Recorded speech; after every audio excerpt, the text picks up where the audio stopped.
Allora, i numeri sono importanti, questa è una manifestazione che negli ultimi 5 anni sta crescendo in modo esponenziale.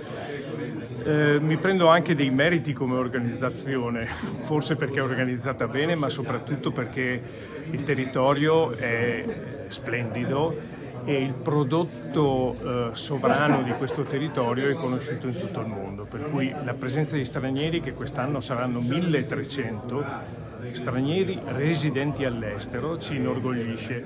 Vengono dalla Norvegia, dai paesi dell'est, dalla Germania, dall'Austria, dalla Francia, ma non solo.